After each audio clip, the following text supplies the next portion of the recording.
नमस्कार, आप देख रहे हैं लोकसमत न्यूज। आपके साथ मैं हूं अजय स्वामी। न्यूज बुलेटिन में चर्चा करेंगे बीकानेर संभाग की दिन भर की प्रमुख खबरों के बारे में। खबरों की अपडेट के लिए जुड़े रहे लोकसमत न्यूज चैनल के साथ। चैनल को सब्सक्राइब करें, साथ ही बेल आइकन को जरूर दबाएं ताकि खबरों की पल पल की अपडेट आपको मिलती रहे। शुरुआत करेंगे खबरों की। हनुमानगढ़ से संवाददाता प्रदीप पाल ने बताया कि हनुमानगढ़ में आज एक बड़ा हादसा हो गया। हनुमानगढ़ के बटनेर दुर्ग में चल रहे निर्माण कार्य के दौरान अचानक एक दीवार गिर गई, जिसके नीचे दबने से एक मजदूर की मौके पर मौत हो गई और 5 मजदूर घायल हो गए। आनन फानन में घायलों को अस्पताल लाया गया और सूचना मिलने पर पुलिस व स्वास्थ्य विभाग की टीम मौके पर पहुंची। ये निर्माण कार्य भारतीय पुरातत्व संरक्षण संगठन की ओर से करवाया जा रहा था और स्थानीय नागरिकों ने ठेकेदार पर लापरवाही के आरोप लगाए हैं। उनका कहना था कि बिना सुरक्षा उपकरणों के मजदूरों से कार्य करवाया जा रहा था। हादसे की सूचना मिलने के बाद जिला कलेक्टर लक्ष्मण डिडेल और एसपी अजय सिंह राठौर अस्पताल पहुंचे, साथ ही बटनेर दुर्ग का भी जायजा लिया। जी सर, हनुमानगढ़ के बटनेर किले में जो कार्य चल रहा था दीवार रिपेयरमेंट का, उसमें सुबह 8:30-9 बजे हादसा हुआ। एक व्यक्ति की मौके पे मृत्यु हो गई, 5 अन्य मजदूरों को हॉस्पिटल रेफ़र किया गया। अभी मैंने और एसपी साहब ने पहले हॉस्पिटल विजिट करके उन सभी जो घायल हुए उनसे बातचीत करी। परिजनों को भी ये बताया कि उनको बेस्ट से बेस्ट इलाज मिलेगा।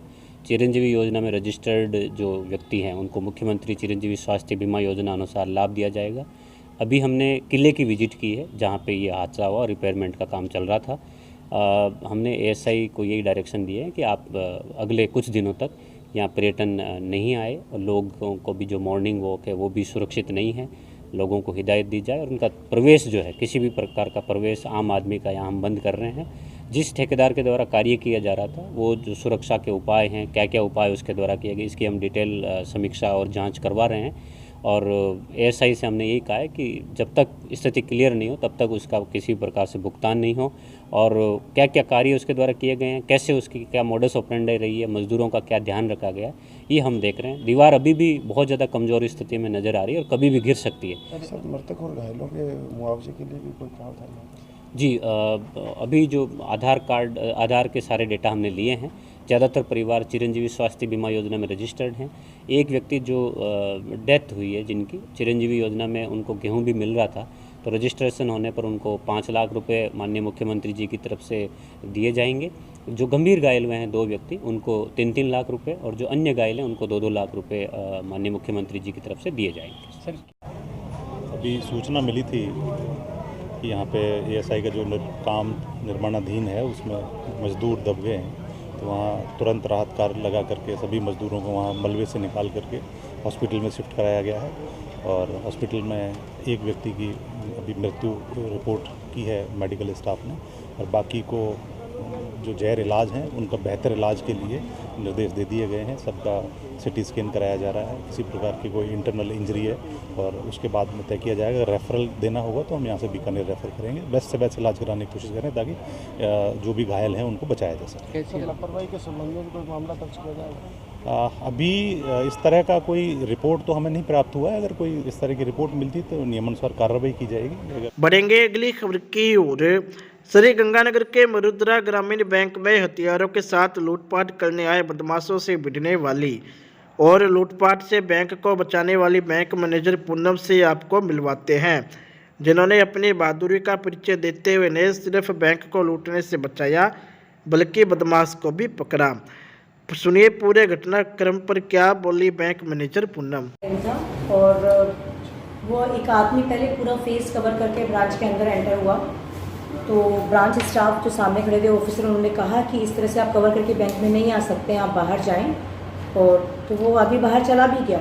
फिर वो दोबारा उसी तरह से फेस कवर करके अंदर आया, तो ऑफिसर ने फिर उसको बोला कि आप क्या दोबारा अंदर ऐसे ही आ गए हैं। इतने में उसने गेट बंद कर लिया एंड सेट मोबाइल निकालो। तो जो काउंटर पर फर्स्ट लेडी थी उन्होंने अपना मोबाइल उनको दे दिया। ऑफिसर ने थोड़ा अपोज किया तो उसने चाकू निकाल लिया, तुरंत वो एंड से चाकू निकाला, तो ऑफिसर ने भी अपने मोबाइल्स दिए। मैं अपने चैम्बर में थी, इस घटना का मुझे सिर्फ आवाज़ ही आ रही थी। मैंने कहा पता नहीं बाहर क्या चल रहा है। इतने में वो आदमी अंदर मेरे चैम्बर में घुसा, मेरा मोबाइल टेबल पर था तो वो उठा के बाहर ले गया उसे कि मोबाइल दे दो सारे। मैं उसके पीछे पीछे बाहर निकली हूँ चैम्बर से। देन आई सॉ कि उसके हाथ में चाकू है और ये कि आप पीछे बैठ जाओ, मैं नहीं तो मार डालूँगा। इंस्टेंट रिएक्शन मेरा ये था कि हिम्मत है तो आप मार के दिखाओ। वो मैं उससे एक कदम आगे गई तो वो एक कदम पीछे हुआ। शायद वही एक मोमेंट था जिसने हमें हिम्मत दी कि हम इसको रोक सकते हैं। मेरे साथ मेरी टीम भी खड़ी हुई थी तो मुझे वो सपोर्ट दिख रहा था कि हम सब मिलकर इसको कंट्रोल कर सकते हैं। उसके बाद का आपने देखा ही है कि हमने उसको, वो बार-बार कहता रहा कि आप पैसे दे दो, आप पीछे बैठ जाओ, मैं मार डालूँगा या काट डालूँगा। मेरे 5 आदमी मेरे साथ और हैं, लेकिन शायद वो हम एक कदम आगे बढ़ा चुके थे तो हम उससे पीछे नहीं हटे। मैंने आगे इसमें वो उसी का प्लास जो गिरा उसको उठाया कि एक सेल्फ डिफेंस अपना हो जाएगा। डर था, लेकिन जो हिम्मत उस टाइम आ गई थी, जो सिचुएशन क्रिएट हो गई थी, तो उसमें हम पीछे नहीं गए। अगर हम पीछे जाते उसका हमारा रिएक्शन था, वो डर नहीं होके हिम्मत वाला हो गया। और मेरी टीम मेरे साथ थी। टीम एफर्ट जहाँ होता है वहाँ हर चीज़ पॉसिबल हो जाती है। मुझे था कि मैं अकेले नहीं हूँ, मेरे पास और 4 लोग हैं। अगर हम एक कदम भी आगे बढ़ाएंगे तो हम सब मिलकर 5 कदम आगे कर लेंगे अपने। बढ़ेंगे अगली खबर की ओर। चूरू से संवाददाता डॉक्टर श्रवण शर्मा ने बताया कि चूरू में नगर परिषद की अव्यवस्थाओं को लेकर आज भाजपा के द्वारा उपनेता प्रतिपक्ष राजेंद्र राठौर के नेतृत्व में आक्रोश रैली निकालकर प्रदर्शन किया गया। इस दौरान सभी कार्यकर्ताओं ने हाथ में काले झंडे लेकर गले में तख्ती लटकाकर नगर परिषद के खिलाफ जिला कलेक्ट्रेट पर प्रदर्शन किया और जिला कलेक्टर को ज्ञापन सौंपा। इस दौरान भाजपा ने आरोप लगाते हुए कहा कि नगर परिषद की नाकामी के कारण आज शहर की हालत बद से बदतर हो गई है। चूरू नगर परिषद ने शहर को नरक के रूप में तब्दील कर दिया। दीपावली का अवसर है, जगह जगह गंदगी का ढेर पड़ा है, नाले टूटे पड़े हैं, चैम्बर खुले पड़े हैं। बार बार कहने पर भी नगर परिषद के प्रशासन पर कोई असर हो नहीं रहा। कई बार जिला कलेक्टर को ज्ञापन दे चुके हैं। स्ट्रीट लाइट बंद पड़ी है, सिर्फ चौथ वसूली के अलावा कोई काम नहीं। भ्रष्टाचार का अड्डा बन गया।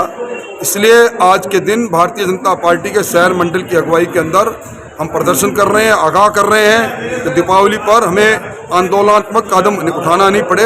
प्रशासन चेते थोड़ा इसमें। अगली खबर हमारी बीकानेर से संवाददाता भवानी जोशी ने बताया कि बीकानेर में पटाखों की अस्थायी दुकान लगाने वाले व्यापारियों को लाइसेंस जारी करने में देरी करने के विरोध में पटाखा व्यवसायी सड़कों पर उतर आए हैं और उन्होंने विरोध कर प्रशासन पर हठधर्मिता का आरोप लगाया है। बीकानेर फायर वर्क्स एसोसिएशन के बैनर तले किए गए प्रदर्शन में व्यापारियों ने कोर्ट गेट से कलेक्ट्रेट तक पैदल मार्च निकालकर अपना विरोध जताया। सचिव वीरेंद्र किराड़ू की अगुवाई में किए गए इस प्रदर्शन में व्यापारियों ने काले कपड़े पहनकर व काली ध्वजाएं लेकर नारेबाजी करते हुए प्रदर्शन किया।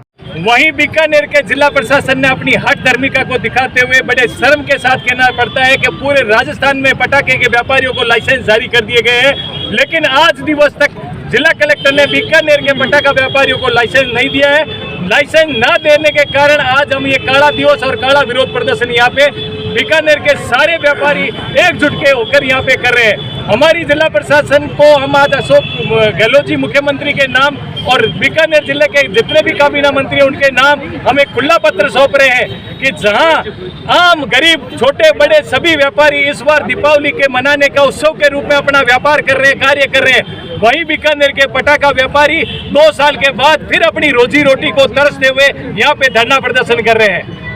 क्या डिमांड क्या है? हमारी डिमांड ये है कि जो आवेदन हमने कर दिए हैं उस यथा स्थान पे सबको शीघ्र आवेदन जारी करें ताकि बीकानेर के व्यापारी भी अपने पटाखे बेच के अपनी रोजी रोटी की पालना कर सके। ठीक है, नाम बता दीजिए। वीरेंद्र खेड़ू, सचिव बीकानेर फायरवर्क्स एसोसिएशन। बढ़ेंगे अगली खबर की ओर।